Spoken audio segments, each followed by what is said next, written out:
Hi, I'm Adam. And together, we're the Maladjusted Misfits. And this is the one where we talk about friends. Adam, why is it such a mess in your office? I mean, more so than normal. To get you in the mood for the episode. You could have just said it. I mean, it's a podcast. Ew, what is this? Smell it and find out. Ew, that's gross. It smells awful. Yeah, it looks like chocolate syrup, but it's not. Gross.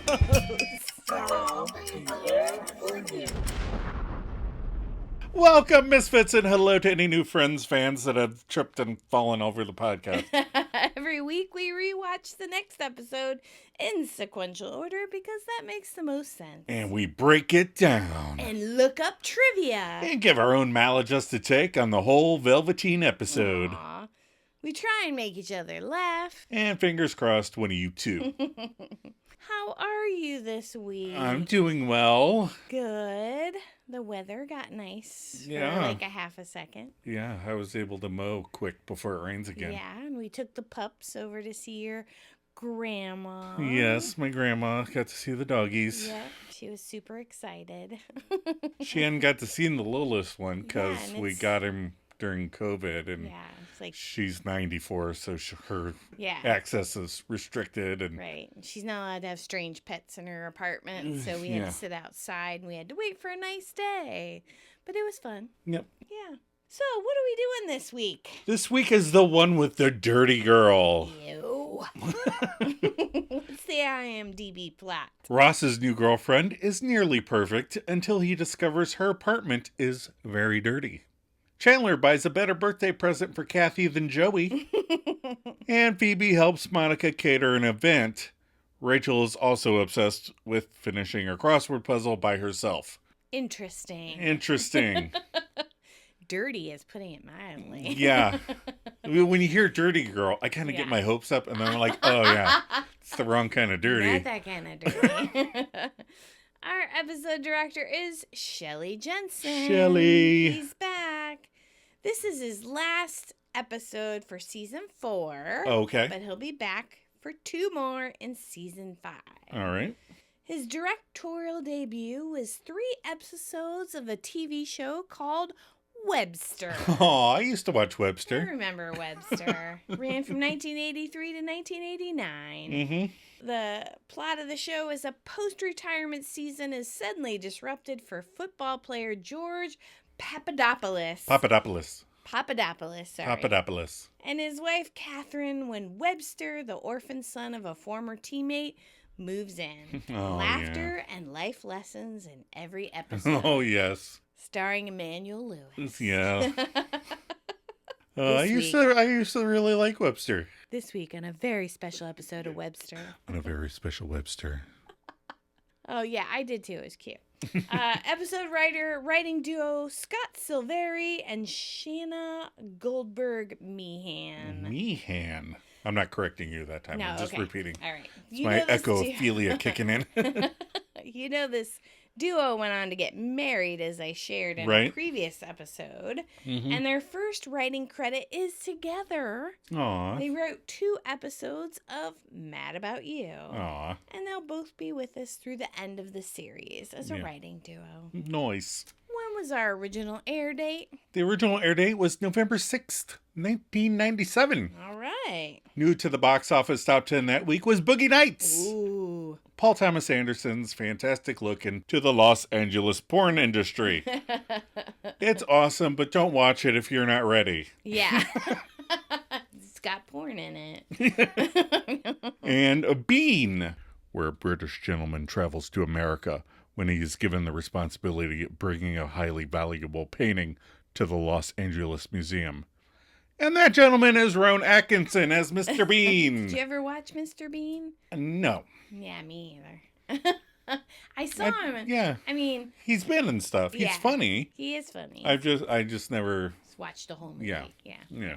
And in the number 1 spot was the satirically fascist sci-fi extravaganza Starship Troopers, which does not have an exclamation point on the title, but I think it should. I think so too. And it stars Friends alumni, Dinah Meyer, who plays Kate Miller. Yeah, and Cousin Cassie. Denise Richards. Yeah. Yeah. That's so funny. All ready for some trivia? I'm going to sit down and I'm going to get ready. You're not sitting. Oh, it's a podcast. Never mind. Ross! I'm sitting on my garbage. Ross uses the phrase, I know, Yeah. in the beginning of this episode. And this is the well-known catchphrase of Monica Geller. Yeah. I like how they switch it up every now and then I think it's and cute. play with it. It's fun. In the one with the Halloween party, it is revealed that the Velveteen Rabbit is also Chandler's favorite childhood book. I think it's probably Marta's. I mean, if I had to guess. It's somebody's favorite childhood Yes. book. Rebecca Romaine, who plays Cheryl in this episode, was married to John Stamos at the time, who would later go on to play Zach in season 9's The One with the Donor. I do remember that. The kitchen in which Monica and Phoebe work for the funeral is the same kitchen used for Monica and Ross's parents' house. Oh. It was just seen in a few episodes prior to this one. If you look at it, they have those double doors that open up. And the layout's very familiar. Right. It might be painted a different color. Right. I think they had it formatted different. Yeah. They just kind of turned it around. Yep. But it's the same kitchen. Nice. Ironically, there's a bottle of Pine Sol on the end table in Cheryl's apartment. Is it full? It Presumably. looks full. It's full. Somebody brought it to her as a housewarming, and she never opened it. And Cheryl is the second paleontologist whom Ross dates. He dates 3 overall. Yeah. Julie 2 years ago. Right. Cheryl. And in season 10, he dates Charlie Wheeler, who's also a paleontologist. Right. All good-looking Yeah. paleontologists. Then there's that grad student he made out with in the library. Yeah, that's true. She was also in paleontology. That's right. That's right. She was hot as well. So tell us, what are your episode reactions about the hot, dirty girl? Okay, my reactions to this episode. Let me see. I love it. I mean, a super hot, dirty girl, I mean, dirty in a bad way, is a fun thought experiment that Ross does not care for. And Chandler's bunny bind is cute. Joey remains oblivious, and that's fun. Rachel's crossword shenanigans are interesting. I love where it leads to with Gunther. And I even like the old broad that couldn't wait for her husband to kick the bucket. I mean, 2 coffees up for me. I also like this episode. I think it's very fun. I mean, the catering story is meh, but the Ross and Right. Rebecca Romaine story is amazing. The Velveteen Rabbit is sweet. It's a good, funny episode with great one-liners, and your favorite ever gesture Yep. cracks me up every single time you do it. So we'll post it on socials since we did the Zone of Terror. Oh, we did my zone of terror. Yeah, we'll I have forgot about that. I was so high. Let's do our favorites. Our favorite lines. Okay, Joe, what's your favorite line? I love Chandler when he asks what he got Angela for her birthday. Right. And he goes, she didn't have a birthday while we were going out. And Chandler goes, for 3 years. She was born on February 29th. What's your favorite line? So, I like when Joey is giving Ross a little pep talk about making out with the dirty girl. And he's like, now you go get that beautiful pig. Favorite moment. But I don't know if that sorry. counts as a line. Oh, yeah. Or a sound. It's definitely. It's part of the line. Yeah. Favorite moment. I gotta go with Ross freaking out while they're making out on the disgusting couch. I mean, Yeah. His reactions are just, oh! Tries to turn into a yell of passion while he's touching gross stuff. Yeah, that's gross. And my favorite moment is Gunther missing hug time. Oh. I like He pushes that guy down and trips and yeah, Gunther really goes for it. He gives it his all, but he just falls like a yard short of the end zone. All right, favorite outfit. Favorite outfits. I'm gonna go with Rebecca Romaine on her second date with Ross. Ha! I took my notes first. I get the sexy outfit this time. Sorry, I got carried away. Tight pants and a nice sexy top. Okay. Wow. All right. Well, whatever. I'm going with Kathy's birthday outfit. So, tight skirt, see-through top. She looks adorable. Yeah. Although, I have to admit, Paget could be wearing nothing at all, and I find her just as attractive. You're supposed to say she could be wearing a garbage bag and she'd look just as attractive. Okay. All right. Themes we explored this episode. Mm-hmm. Theme 1, getting the best gift for your best friend's girlfriend. Aww. Theme 2, being a hard ass and a wuss. We can fight crime. Theme 3, finishing the crossword all by yourself. Did you ever finish one by yourself? I think I have, but I also don't think that I would have had to ask for the musical rent. It's 4 words. Right. I think I could have figured that out. I don't think I've ever had the inclination to be like, oh, I'm going to do this on my own today. Yeah. And theme 4. All right, we're going to take a quick break before we break down the episode.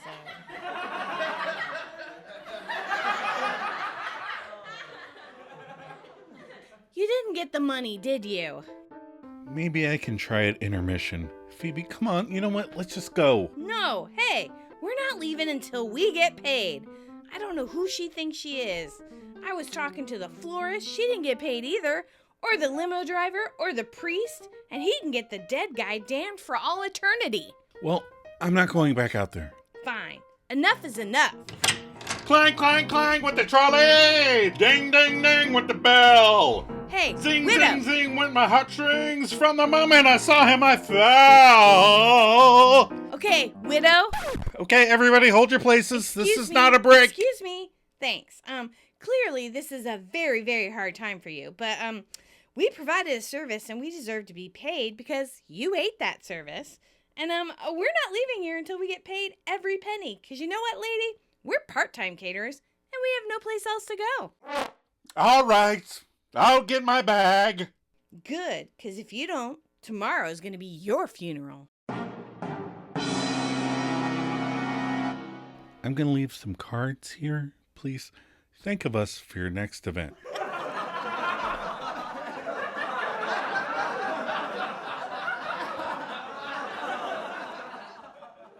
right, we're back. We're back for breaking down this episode. We're at the cold open, Central Perk, the whole gang, Mm-hmm. watching Ross and Cheryl, played by the lovely Rebecca Romaine. Mm-hmm. Mystique says, oh, sorry, I'm going to do you this. Oh, really? Thank you for the delicious dinner. Ross says, you're welcome for the delicious dinner. In Central Perk, Phoebe's asked what everyone is looking at, and Chandler says, Ross, and the most beautiful girl in the world. Phoebe wholeheartedly agrees and says, yeah, come to Papa. Oh, my. Cheryl leaves and Ross walks inside. Everyone stares at him in disbelief. Ross shouts, I know! Monica muses, probably the only time you'll ever hear me say this, but did you see the ass on her? Yes. Adam. Well, Mon asked. I'm not going to lie. Chandler stutters, when did you, how did you? Joey hits the back of Chandler's head. How did you get a girl like that? Rachel, a teensy bit jealous, asks, yeah, so what is she, like a spokesmodel or an aerobics instructor?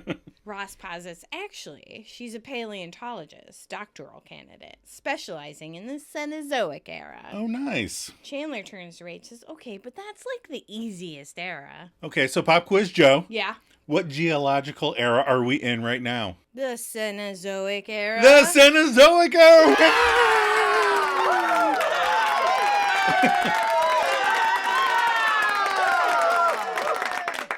So Ross informs the gang that he has seen her at work, but he always figured, But I made her dinner. We had a great time, and we're going out again tomorrow. He almost falls over in his chair.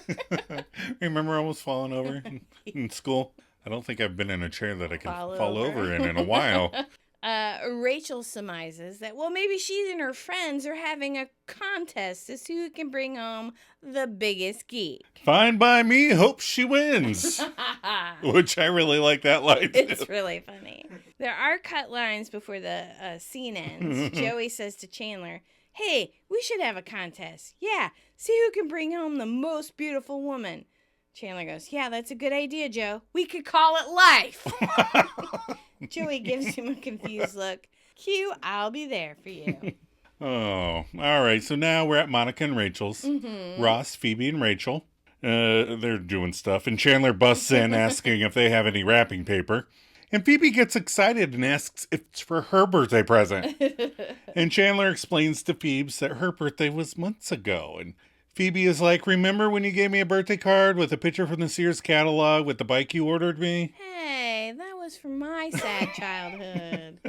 Well, Chandler tells Phoebe that he has to call about that because her Dick the Birthday Boy shirt still hasn't arrived. Adam, you have to explain that. All right, I had you order me a Dick the Birthday Boy t-shirt. Yes, from Red Letter Media.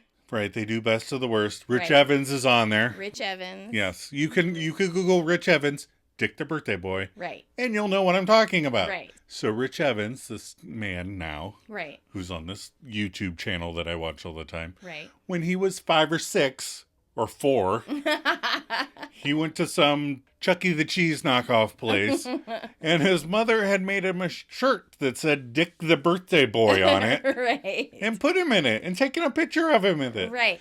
And it shows up on the Ellen DeGeneres Right. show. Because his friend, part of Red Letter Media, decided to put it all over the internet.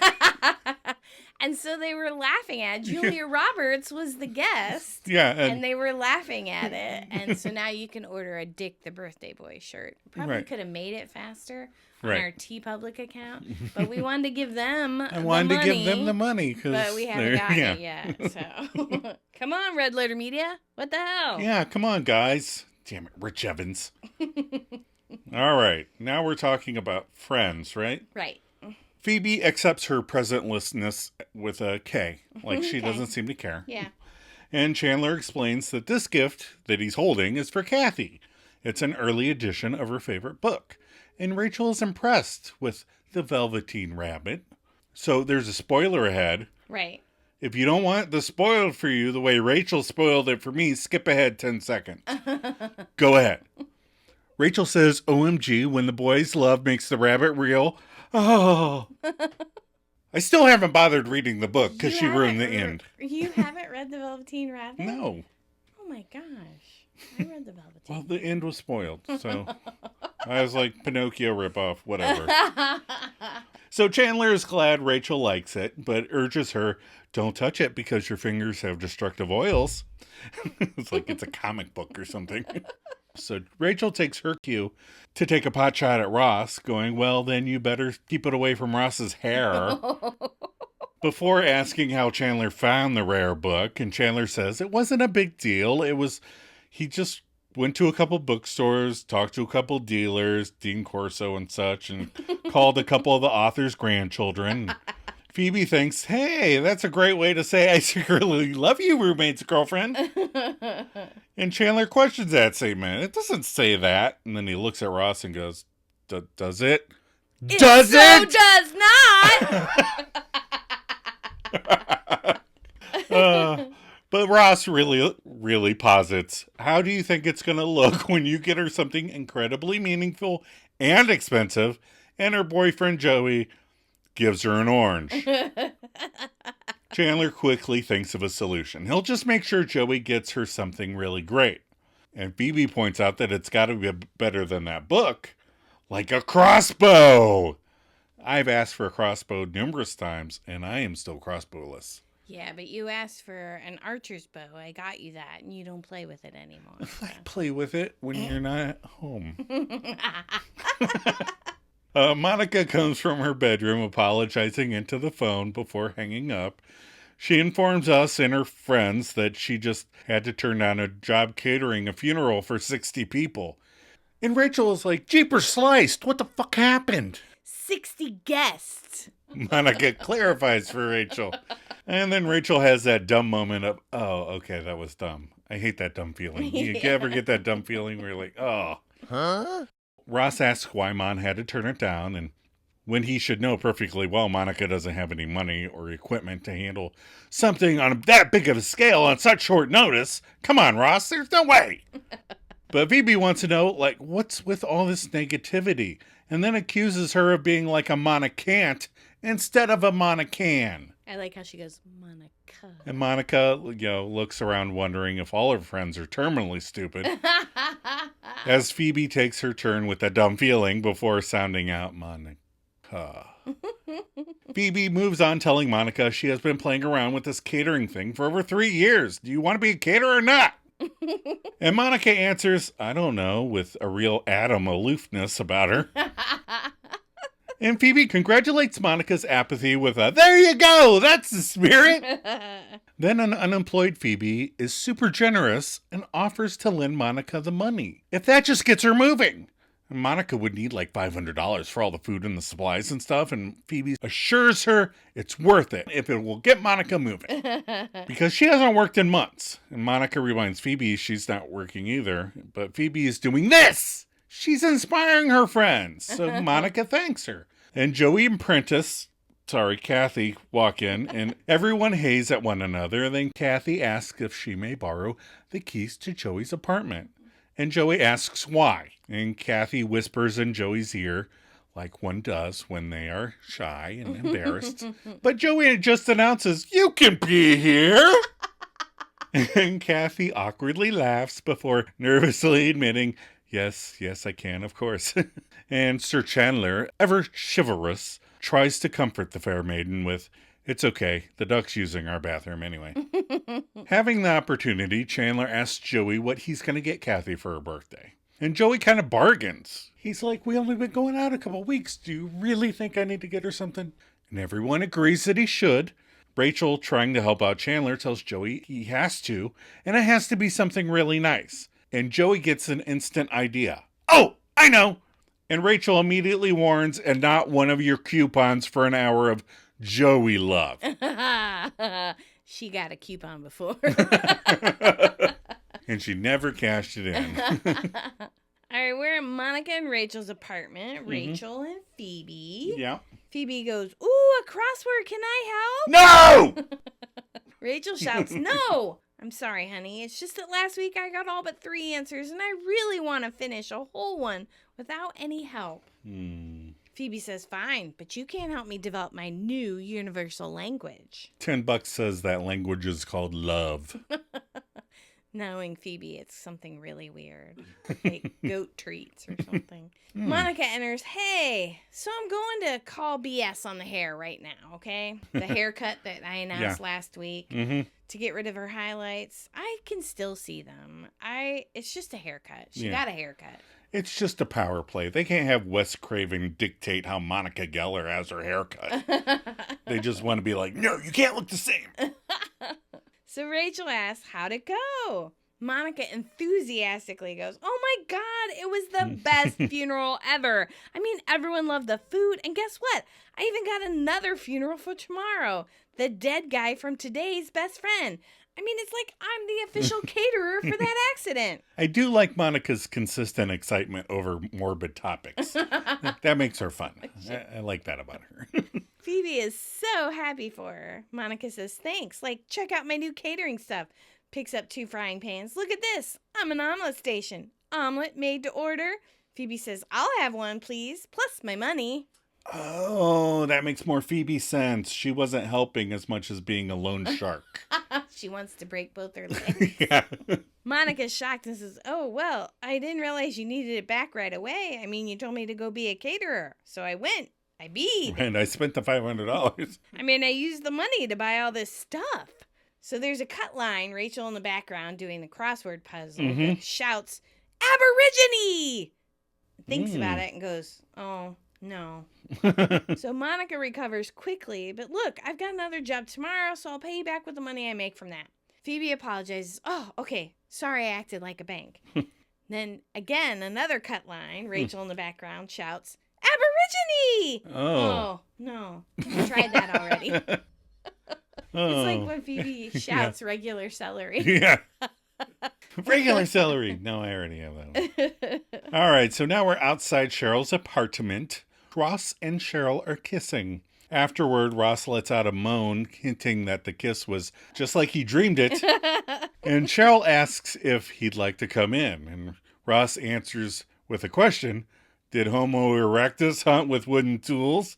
And Cheryl answers that with, according to recent findings. And she kind of snort laughs like a drunk Joe. Hey, I've never been drunk. Oh, yes, you have. I've been tipsy. All right, we got some hot nerds about to get down.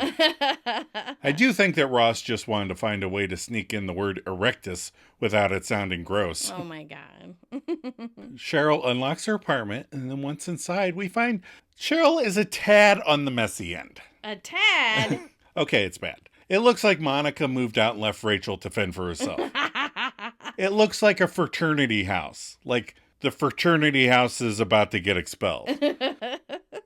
But what makes it worse is that Cheryl just wades through the mess like a shortcut through a swamp as she takes off the lid to her leftovers, tosses it wherever, and then starts throwing chunks of food while yelling, Mitzi, here, Mitzi. And Ross's first thought is, Mitzi is? Now, that's not my first thought, but let's go with it here, okay? Cheryl explains that Mitzi is her hamster, and Cheryl hopes Mitzi is okay because she hasn't seen her in a while. The rat eater. Yeah. And then she invites Ross to have a seat, and Ross mouths, where? Then he stammers to buy some time before asking, do you have any cinnamon fruit toasties? And Cheryl's like, what the fuck are cinnamon fruit toasties? And Ross says, well, I do. Why don't we go back to my place, light a couple candles, break open a box of cinnamon fruit toasties, and Carol just kind of cuts through the crap saying, I'd rather not. She doesn't want Ross to take what she has the wrong way, but his place kind of has a weird smell. The scene ends, but I don't think Ross cared for that criticism. You know what cinnamon fruit toasties are? Pop-Tarts. Yeah. Your favorite kind of Pop-Tarts. I know. I was just Except kidding. You just get the regular. You don't get the generic brand. Yeah. Those are the ones that Butch has when he sneaks home. Yeah. And before he kills Pulp Vincent Fiction. Vegas. In Pulp Fiction, yeah. All right, we're in the kitchen where Phoebe and Monica are finishing up their catering gig. Mm-hmm. Monica asks if everything's in the car, and Phoebe says, yep. Did you settle the bill? Monica says, no. I hate this part. Phoebe turns and says, oh, look what we almost left. And picks up an old percolator coffee maker. Yeah. They had those in church basements for dinners, you Yeah. know. Someone had to go early, start the coffee, so be ready for the service after. Yeah. Like an hour to make 20 cups of coffee. Yeah. We have one of those in the coffee room next to the Keurig and the espresso machine. No, we don't. Monica corrects her and says, no, that's not mine. Phoebe switches gears and says, oh, all right, look what we almost took. Cut to the living room at the same dwelling where the funeral guests are mingling. Monica enters. Monica says, excuse me, Mrs. Burkhart, we're all cleaned up in the kitchen. Mrs. Burkhart has glasses bigger than I used to wear in the 90s. Yeah, she can see through time with those things. She says, oh, good, dear. Thank you. Oh, good, dear. Monica stutters, well, there's the small matter of... Miss Burkhart leans in and says, dear. Monica says, just the matter of, payment? And she hands her the invoice. Miss Burkhart looks for sympathy and cries, Jack used to handle the finances. Oh, get a grip, lady. Well, let's get you up to speed. Get out your checkbook. I'm going to show you how to write a check. So there's cut lines. Monica runs back to the kitchen. Phoebe goes, did you get it? No, but I made a widow cry. See you in hell. I'll be waiting with your grandma. Oh. Oh, yeah. Nestle to love. Nestle to loves. All right, so now we're at Monica and Rachel's. Chandler and Rachel are just hanging out in different parts of her apartment. He has a snack as she frets over her crossword puzzle, unable to think of a 4-letter musical that would fit into a space that I like to think is blank E-N-T. Rachel suggests to Chandler they should all go see a musical, and Chandler's like, sure, whatever. Yeah, I'll do it. And Rachel continues, do you know which one we should see? The 1996 Tony Award winner. That one's got to be good. Good. Do you happen to know the name of that one? And Chandler guesses, I don't know, Grease? No. Chandler guesses again, Rent? Yes, Rent! Chandler thinks that sounds good and asks Rachel, when do you want to go? But Rachel can't, she's busy. Chandler's not sure what just happened here, but Joey then comes in complaining, man, it's so hard to shop for girls! And he throws his bag on the table, and Chandler checks the bag, and he agrees that it is hard at Office Max. Oh my God.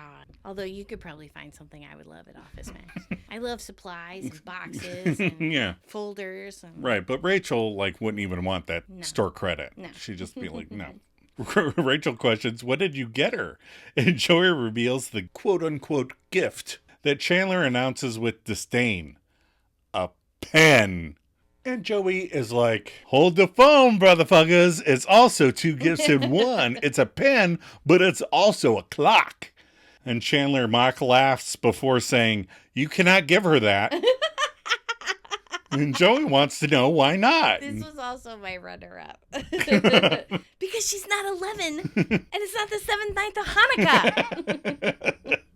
Rachel tries a softer approach. Honey, what Miss Chandler Bong means is that while this gift is very nice, maybe it's not something a boyfriend gives. Sure it is, Joey tells him. She needs a work for pen. She's writing. She needs a pen for work. She needs a work for pen. She needs a pen for work. She's writing. She turns it over. Whoa! It's time for my date with Joey. And Joey tries a third approach by asking Joe, what did you get Angela Del Vecchio for her birthday? And Joey claims she did not have a birthday while we were going out. And Chandler, who is growing slightly annoyed, clarifies. For 3 years!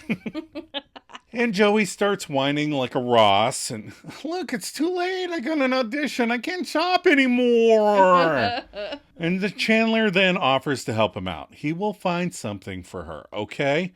And Joey's like, thanks for that favor. Can you do me another favor? Could you get her a card?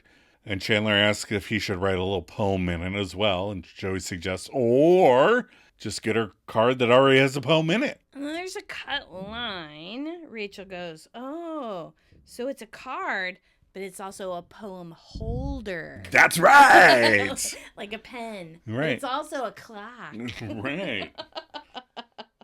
All right, we're back in the funeral lady's kitchen. Funeral lady. It's Mrs. Burkhart. Yeah.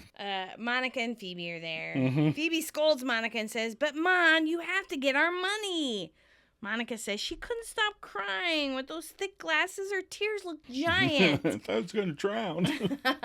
Phoebe sarcastically, I know, it's tough. You know what the first thing I did after my mother's funeral was? What? Paid the caterer. Damn! Look, I've had a lot of jobs, okay? There's a lot of people who just always try to get out of paying. It's either, that massage wasn't long enough, or I don't recognize any of those songs, or, these sombreros aren't big enough. Bad little white girl. Oh, bad little white girl.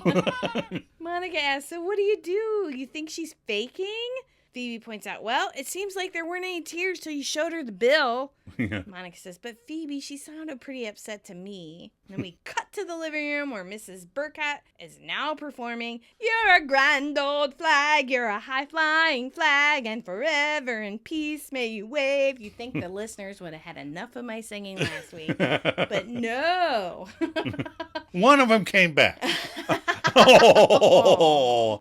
Thanks, Rochelle. Phoebe shows Mon. She seems fine now. Mrs. Burkhart singing, emblem of the land I love, the home of the...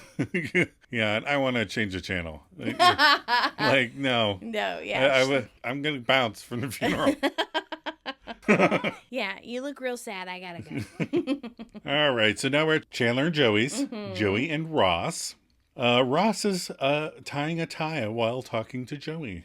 Joey's asking why Ross just left Cheryl's sty. Was it really that bad? And Ross starts to paint a picture. You know how you throw your jacket on a chair at the end of the day? Yeah. And Joey was with him so far. And Ross proceeds, well, it's like that, only instead of a chair, it's a pile of garbage. And instead of a jacket, it's a pile of garbage. And instead of the end of day, it's the end of all time, and garbage is all that had survived. And Ross then takes off the tie and passes it to Joey, who puts it on, which I think is a fun little moment. Joey can't even tie his own tie. He doesn't wear a tie as much. No. But Joey asks Ross what Ross did after the end of time, and Ross is like, nothing. I had to get out of there. If her apartment looks like that, who knows what's going on inside those pants? Oh. Joey suggests that next time you take her to your place. But Ross tried, and Cheryl said it had a weird smell. And Joey's like, what kind of smell? I don't know. Soap? Ross guesses. Joey gets to the point. If Ross likes her and he wants to continue a relationship with her, then it stands to reason that Ross is going to have to do it in the mess. And Ross agrees with that assessment and tries to downplay it by saying, who cares about a little sloppiness? It's endearing, really. I could just take Monica over there once a week. You know? And Matt LeBlanc does one of my favorite lines, or sounds, if you prefer, which is more of a hog grunt or snort as opposed to your standard oink. Right. And accompanies with a little fist twist action. You know, as he's playing cheerleader for Ross. And he goes, now you go get that beautiful pig. Oh, it's great. Easily in the top 10 for me, I think. I'm backtracking. Continue to the next scene. So we're back at Monica and Rachel's apartment. Rachel's there and Chandler comes in. Mm-hmm. It's a lot of Chandler and Rachel this week. Well, they're the ones kind of hanging out and work in the background for everybody else. So Chandler comes in with the wrapped book and says, okay, all right. I just spent the entire afternoon looking for a present for Kathy that would be better than the rabbit. Rachel asks, any luck? Chandler sarcastically says, oh yeah, I found this great place called Invisible Things for Kathy. Motions to an imaginary pile of presents next to him. Can you give me a hand with all this stuff? I mean, how hard is it to buy a pair of earrings, a scarf, a necklace? It's not that hard. Right. An Oren Ishii pop vinyl. Sorry, that I was looking at one, so that's what came to mind. So Rachel, exhausted, says, all right, look, why don't you just return the book, let Joey give her the clock pen, and you give her something worse than that, like a regular pen. Or a pencil. Chandler says, she's really going to love this, you know? The bottom line is I want her to have it, even if I don't get to be the one who gives it to her. Rachel, aw, honey, that's so sweet. Chandler asks, yeah, you don't think it's just pathetic? Rachel shouts, oh, pathetic! Grabs a crossword puzzle and starts writing. Joey enters, hey, I'm meeting Kathy in 10 minutes. I've been looking all over for you. Chandler goes, where? Our place? The hall? Chandler stands and goes, I got something for her. Picks up the package, shakes it next to his ear, can't hear anything, switches ears, and shakes again. Chandler goes, it's a book. Unimpressed, Joey goes, a book? Is it like a book that's also a safe? Ooh. Chandler goes, no, it's a book that's just a book, okay? It's a book that's just a book. It's an early edition of The Velveteen Rabbit. It was her favorite book as a kid. So just let me know how she likes it, okay? Joey says, you got it. Thanks, man. Thanks for doing this. I owe you one. Chandler flops back down at the table for Rachel comfort. Joey leaves but comes back. Oh, hey, there wasn't any change from that 20, was there? Oh, here's a nickel. Chandler, no, it came out to an even 20. Joey, confused, says, wow, that's almost as much as a new book. Oh, Joey. All right, so now we're in the living room of the funeral after party again, and this Mrs. Burkhart sure puts the fun in funeral, I tell you. Now she's singing Jeepers Creepers. Where'd you get those peepers? Jeepers Creepers. Where'd you get those eyes? Hopefully she didn't get them from Justin Long. Oh, because he was killed in the Jeepers Creepers movie. Spoilers! You're as bad as Rachel Green! Jeez. Monica was watching the show, but sadly sneaks back to the kitchen with her streaks between her legs. Phoebe is like, did you get my fucking money, Geller? And Monica is ashamed to say, no, maybe I can try an intermission. But she quickly crumbles further. You know what? Let's just go. But Phoebe is mad now, saying, we're not leaving until we get paid. I don't know who she thinks she is. And then there's cut lines. Phoebe says, I was talking to the florist. She didn't get paid either. Or the limo driver. Or the priest. And he can get the dead guy damned for all eternity. Monica goes, well, I'm not going back out there. Then Phoebe screams, enough is enough! And she kicks out the glass French doors, reducing them to splinters, and goes, hey, widow! Wow. And the widow Burkhardt is trying to sing her sorrows away, but Phoebe smacks the song out of her mouth. Adam, she just interrupts her, rudely, but non-violently. All right, but in my gritty reboot, Phoebe will punch the widow in the gut before telling her, clearly this is a very, very hard time for you.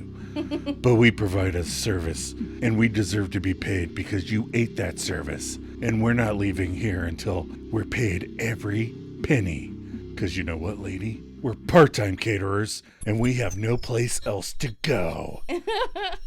Mrs. Burkhardt weeps, telling Phoebe, I'll go get my bag. Phoebe follows the widow into the other room so she cannot abscond the premises. And Monica is left staring at the other funeral guests with an apologetic look that says, sorry to dampen the funeral. And she tells the group, I'm going to leave some cards here, and please think of us for your next event. She puts the little business cards on the table. And then scurries quickly out of the room. Yeah. All right. We're standing outside Cheryl's apartment again. All right. Ross and Cheryl. Cheryl asks, so do you want to come inside? Ross, mustering up the courage, says very convincing, yes. Yes, I do. Cheryl tells Ross she'll be right back. Make yourself comfortable. Ross attempts to clear a place for his coat and folds it small enough to fit. Then he sits on the couch on top of his coat. Right. But something falls on him from above and he brushes it off his neck frantically. Yeah. He does that gesture really well. I really like that. Cheryl sneaks up behind Ross and says, guess who? Department of Sanitation?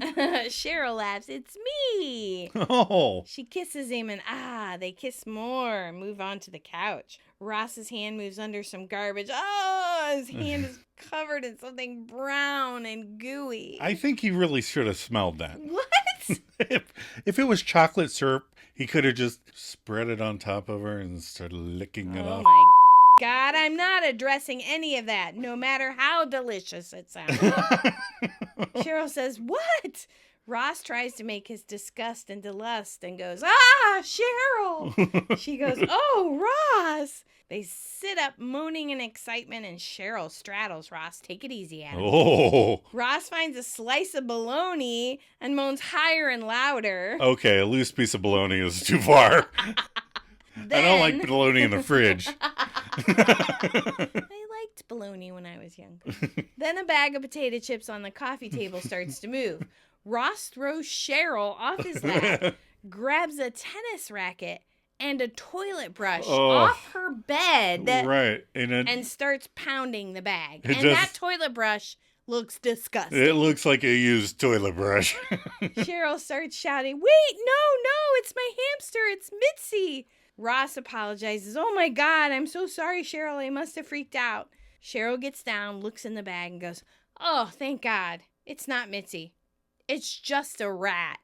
Her delivery of that line is... Yep, we all love Rebecca. So, Joe, what's your take on the making out with a hottie in a rubbish pile? Oh, no. I would smell that. There'd be no way. I would be vomiting in my mouth. No. I'm sorry. I don't think it's a good idea. I have a highly sense of smell, and disgusting things just freak me out. Right. No.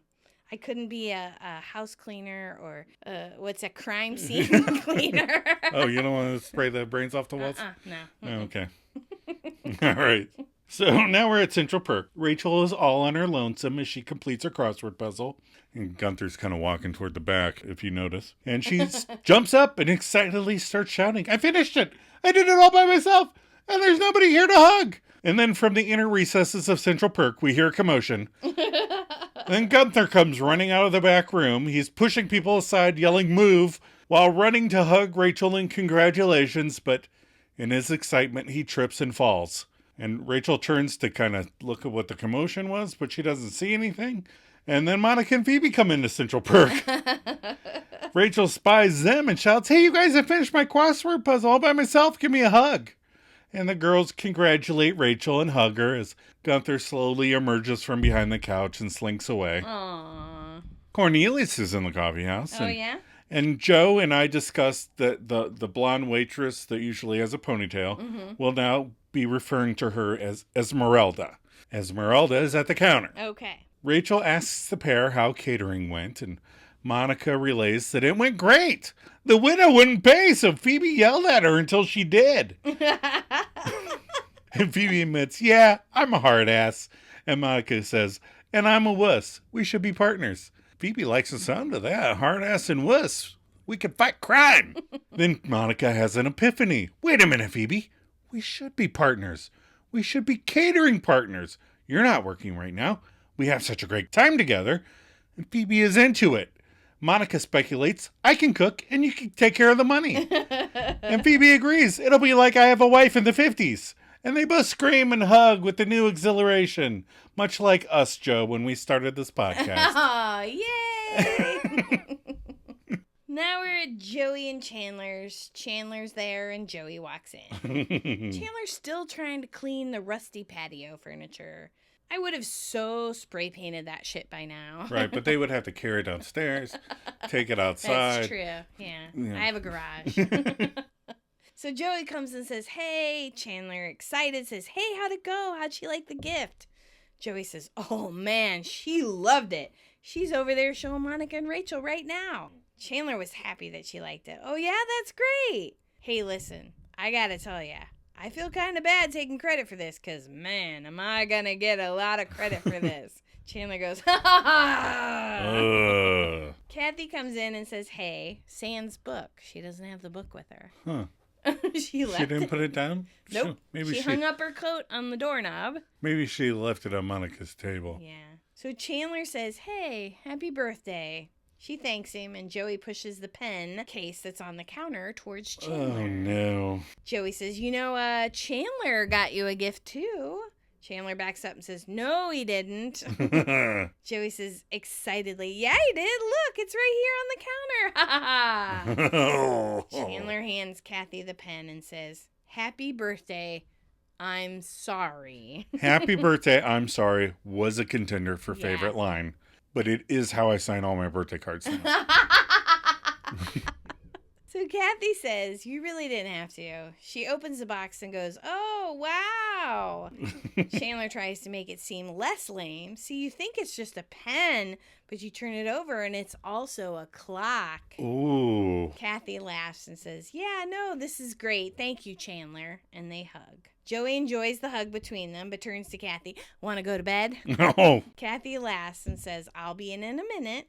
Joey heads towards the bedroom and turns and says, oh, don't forget your coupon. Tries to strike a sexy pose up against the doorway to his room. Tries was the... Tries. Yeah. Chandler says goodnight to Kathy, and Kathy says, thank you for the gift. And Chandler goes, oh, yeah, I just knew that sometimes when you're writing, you don't always know the exact time. Kathy, with a serious tone, says, no, I didn't mean the pen. Thank you for the book. Ruh-roh. Chandler plays dumb. The book? Kathy says, the Velveteen Rabbit. I kind of have the feeling you had something to do with it. Chandler says, what do you mean? Kathy explains that when Joey gave it to her, he said, this is because I know you like rabbits and I know you like cheese. Damn it, Joey. Thanks, I love it. And I know how hard it must have been for you to find it. Chandler retorts with a, whoa.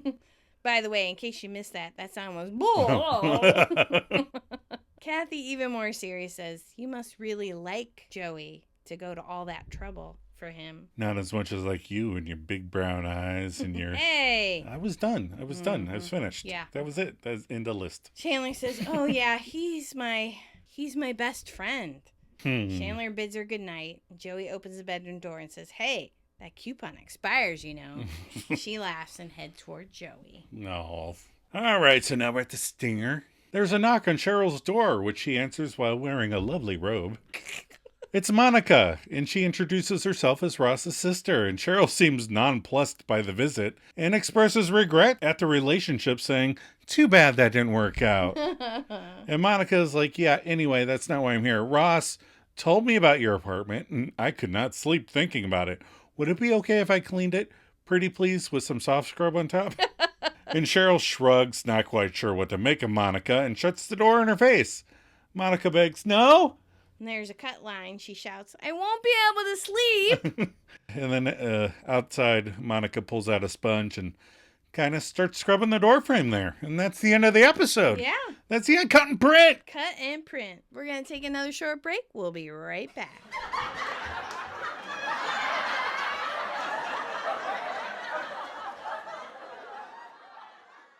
So you just left? Her place was really that bad? You know how you throw your jacket on a chair at the end of the day? Yeah. Well, like that, only instead of a chair, it's a pile of garbage. And instead of a jacket, it's a pile of garbage.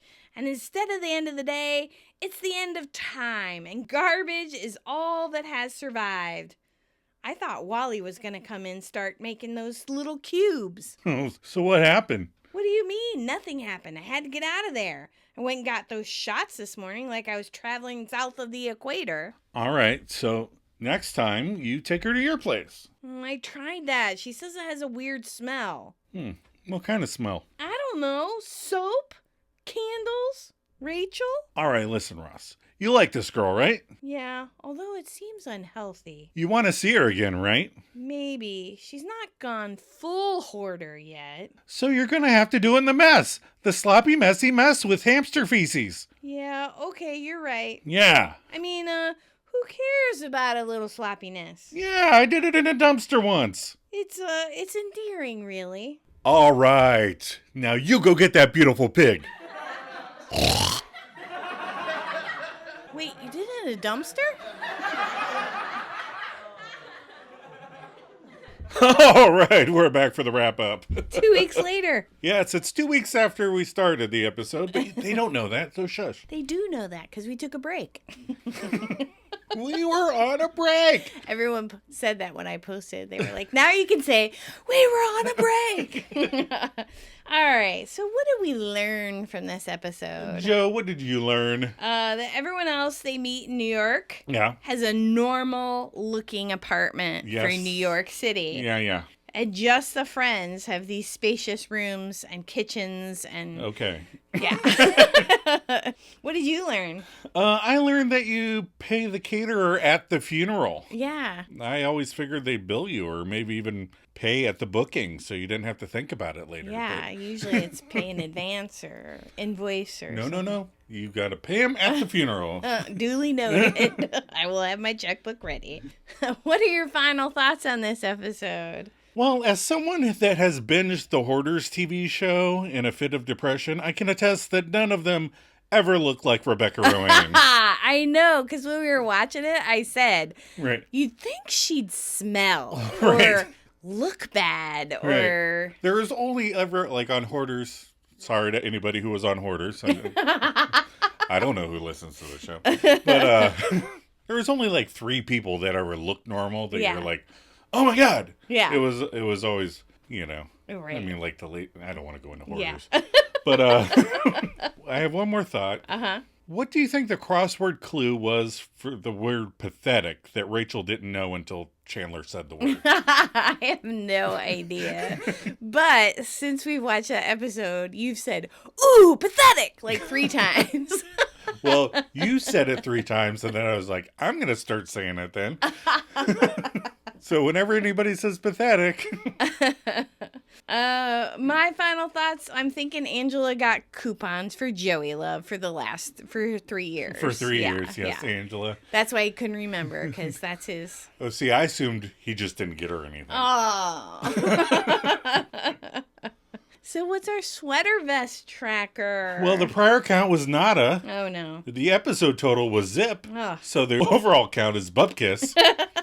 So a little overview. By episode 6 in season 1, we had 8 vests. Ooh. In season 2, we had 0. And in season 3, we only had 1. So we're not so far off. Yeah. It's season 4. The styles changed a little bit. So Yeah. I think we're okay. Yeah. And we've watched ahead because we watch it every night before we... And we're ahead of where we are recording. And we've seen some sweater vests in the future of season 4. Oh, okay. Yeah. So, our Magnadoodle tracker. Yeah. I tried to zoom in and see what it says. And I also did some deep diving on the internet, like Googled, Magnadoodle friends, blah, blah, blah.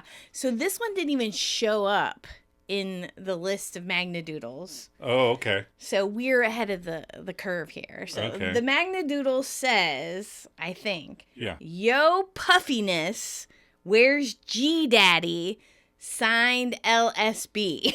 Okay. Now I thought it said, Yo Puffines. Puffines? It looks like Puff, like INES. Oh, okay. Puffines? What's a puffine? I don't know. Okay. What is Puffins? Who's G Daddy? Oh, yeah. Who's LSB? It's like trying to find a Horcrux. And there's a drawing of a green Dracula on the corkboard below the Magnadoodle. You think Ben, maybe? I don't know. Or Joey. I don't know. Or Monica.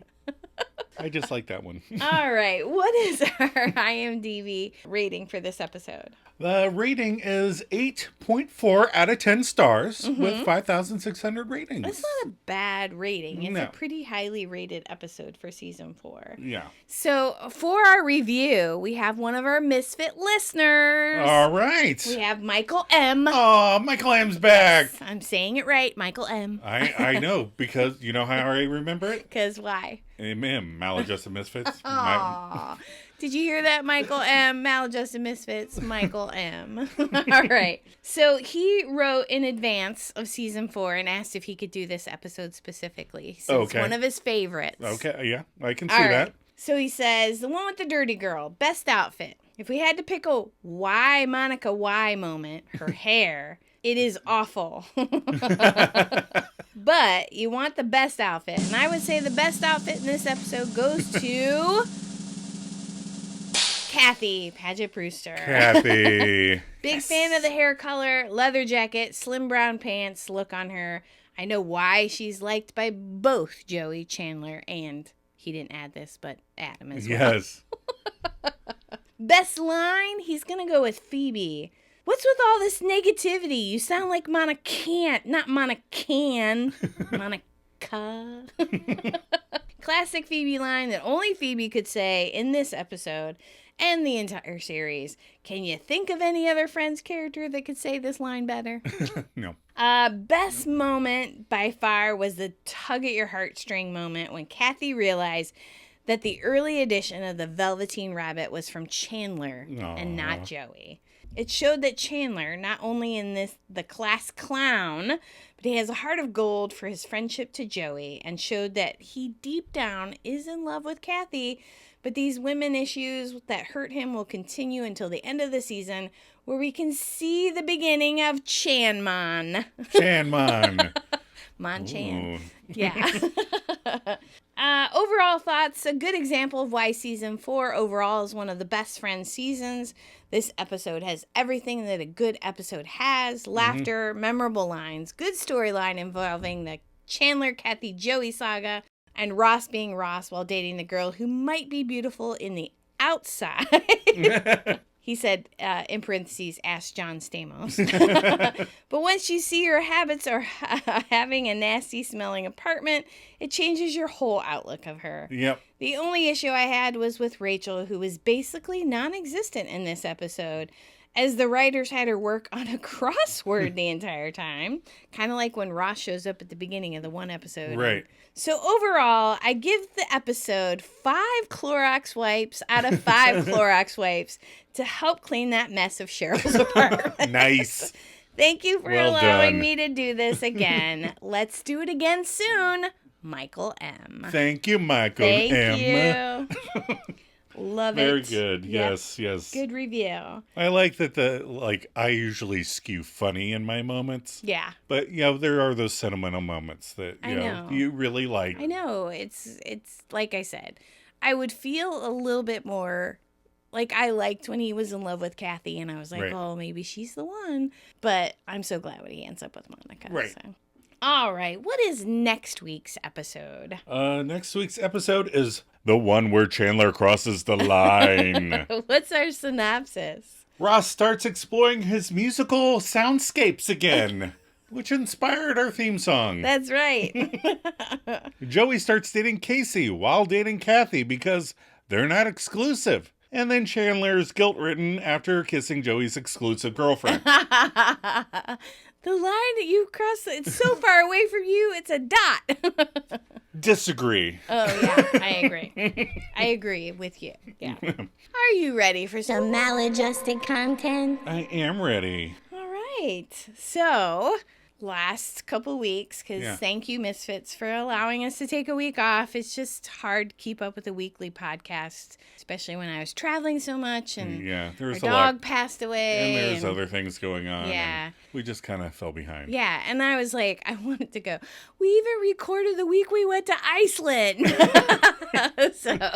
So yeah, it was nice to have a break, and now we're caught back up, and we'll do weekly episodes. But we'll probably throw another, re-release every now and then, or a shorter episode just to like give ourselves some time. And we kind of talked about doing episodes based on characters, or like deep dive on characters, or we talked about talking about communication within the world of friends and stuff like that. So what you can learn. What not to do.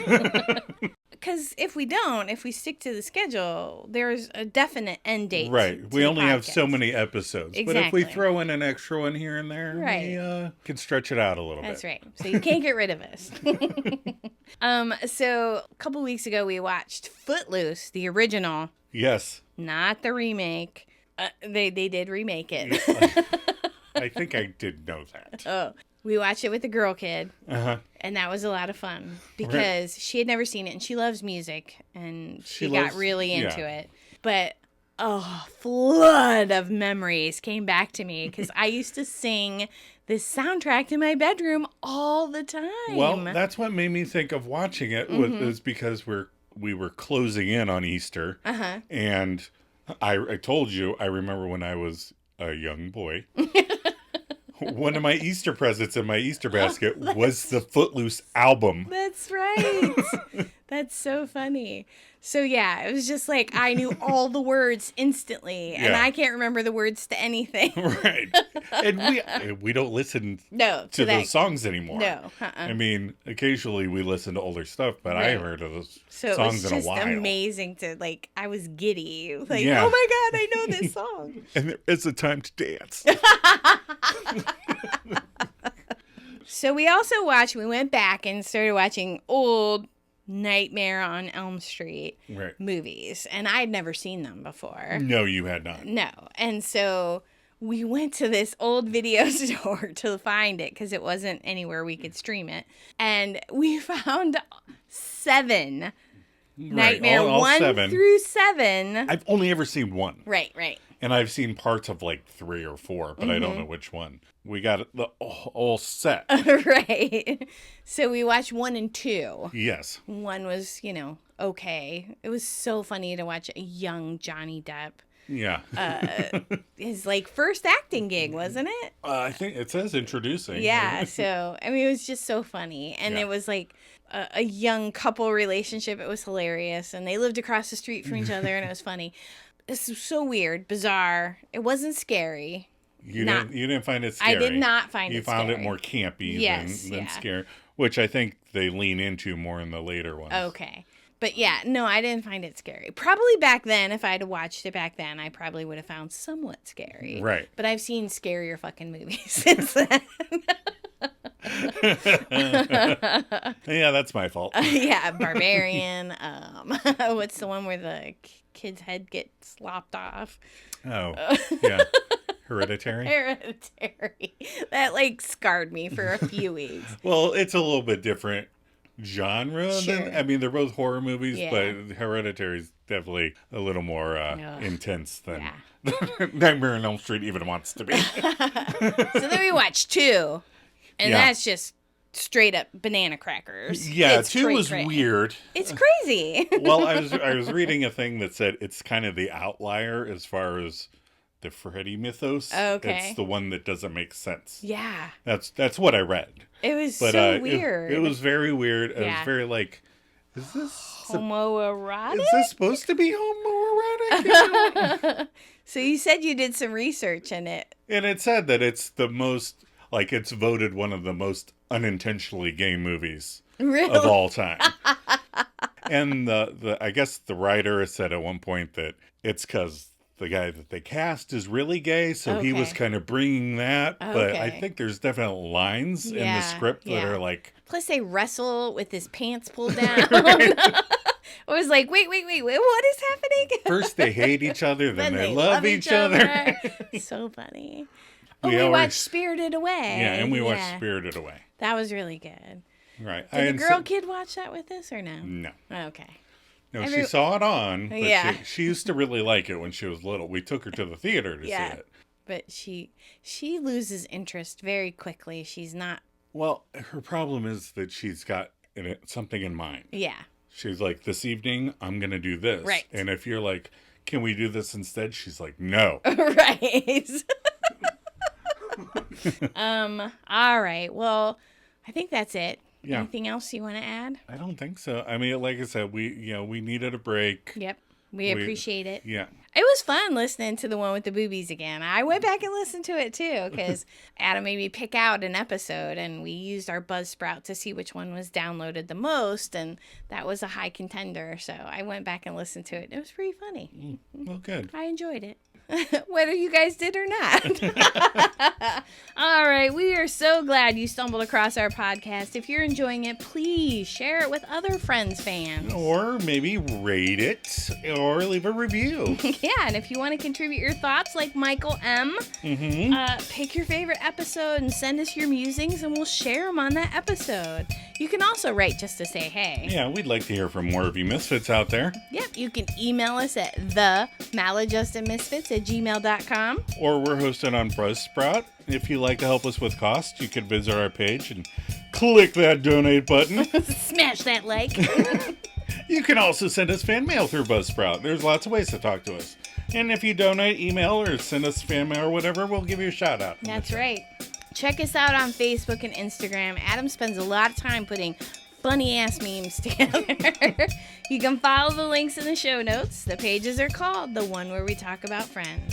And also, don't forget we have a TeePublic store. If you have a friend shirt you've always wanted, send us your idea. We'll make one for you. Yeah, I'm going to start trying to maintain that store a little bit better than I have been in the past. We have been getting caught up on a lot of other things. Yes. So, yes. Add it to our list. Yeah. Joe, are you ready for a cup of coffee? Always.